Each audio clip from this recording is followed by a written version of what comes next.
ಓಟ್ಗಳು ಪರಿವರ್ತನೆ ಆಗ್ತಾವ ಅನ್ನೋದಕ್ಕಿಂತಲೂ ಯತ್ನಾಳರು ಕ್ರೌಡನ್ನು ಗುಂಪನ್ನು ಹೆಚ್ಚು ಕುಡಿಸೋರು ಯಶಸ್ವಿಯಾಗಿದ್ದಾರೆ ಅನ್ನೋದು ಸಹಿತ ಅಷ್ಟ ಸತ್ಯದ. ಯಾಕಂದ್ರೆ ಈ ಎಲ್ಲ ಬಂದಂತಹ ಈ ಒಂದು ಮತದಾರರು ಅಥವಾ ಮತದಾರರು ಅಲ್ಲದೇ ಇದ್ದಂಥವ್ರು ಇರ್ಬೋದು ಅಂತಾರಲ್ಲೇ ಅವರೆಲ್ಲ ಮತ ಹಾಕ್ತಾರೋ ಅನ್ನೋಂಥ ಗ್ಯಾರಂಟಿ ಇಲ್ಲ ಅಂತ. ಮೇಲೊಂದು ಕಾಂತಿರ್ತದೆ, ಒಳಗೊಂದು ಬೇರೆ ಪ್ರವಾಹ ಹರಿತಾರೋ ಇರ್ತದೆ. ಮತ್ತು ಇವತ್ತಂತೂ ಭಾಳ ಪ್ರಮುಖ ದಿನ ಎರಡು ಪಾರ್ಟಿಗಳಿಗೆ.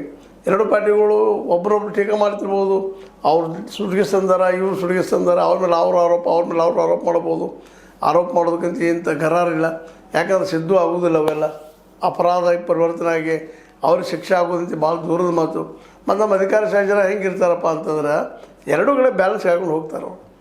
ಇದು ಆಡಳಿತಾರೂಢ ಪಕ್ಷದ ಜೊತೆಗೂ ಗೆಲ್ತಾನೆ ಬೇಕು ಅವರಿಗೆ. ಸಪೋಸ್ ನಾಳೆ ವಿರೋಧ ಪಕ್ಷದ ಆಡಳಿತಕ್ಕೆ ಬಂದ್ರೆ ಇಲ್ಲಿ ಕೆಟ್ಟಾಗೋದ್ರಿ ಅಂತ ದೂಷಿಟ್ಕೊಳ್ಳೋ ಪ್ರಯತ್ನ ಮಾಡ್ತಾರೆ.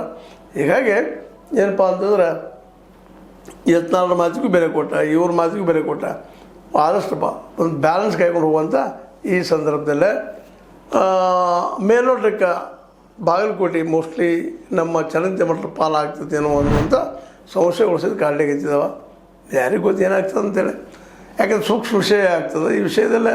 ಮತ್ತು ಈಗಾಗಲೇ ಹಿಂದಿನ ಸಂಚಿಕೆಯಲ್ಲಿ ನಿಮ್ಮ ಜೊತೆ ಚರ್ಚೆನೂ ಮಾಡಿದ್ದೆ ನಾನು.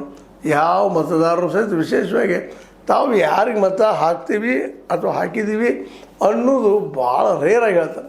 ತಾವು ಯಾರಿಗೂ ಹಾಕಿರ್ತಾರೆ, ಯಾರದ್ದು ಹೆಸರು ಹೇಳ್ತಾ ಇರ್ತಾರೆ. ಯಾರ್ಯಾರ್ದು ಫ್ಯಾನ್ ಇರ್ಬೋದಪ್ಪ ಅವರು ಅಂತ ತಿಳ್ಕೊಂಡು ಸಚ್ಚನ ಮಾತಾಡ್ಲಿಕ್ಕೆ ಹೋಗೋದಿಲ್ಲ. ಹೀಗಾಗಿ ಈ ಒಂದು ಬಾಗಲಕೋಟೆಯಲ್ಲೂ ಸಹಿತ ಇದೇ ಪ್ರಶ್ನೆ ಕಾಡ್ಲಿಕ್ಕೆ ಆಗ್ತದೆ. ಯಾರಾಗ್ಬೋದು, ಏನಾಗ್ಬೋದು, ಸರ್ವೆ ಏನಾಗ್ಬೋದು. ಅವರು ಪಾರ್ಟಿಯವ್ರು ಮಾಡ್ಕೊಳ್ತಾರೆ.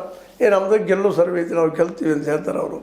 ಯಾಕಂದ್ರೆ ಯಾರೂ ಸೋಲ್ತಾರಂತ ಈ ಎಲೆಕ್ಷನ್ಗೆ ಬರೋದಿಲ್ಲ. ಇದು ಗೊತ್ತಿರಲಿಲ್ಲ ನಮಗೆಲ್ಲ.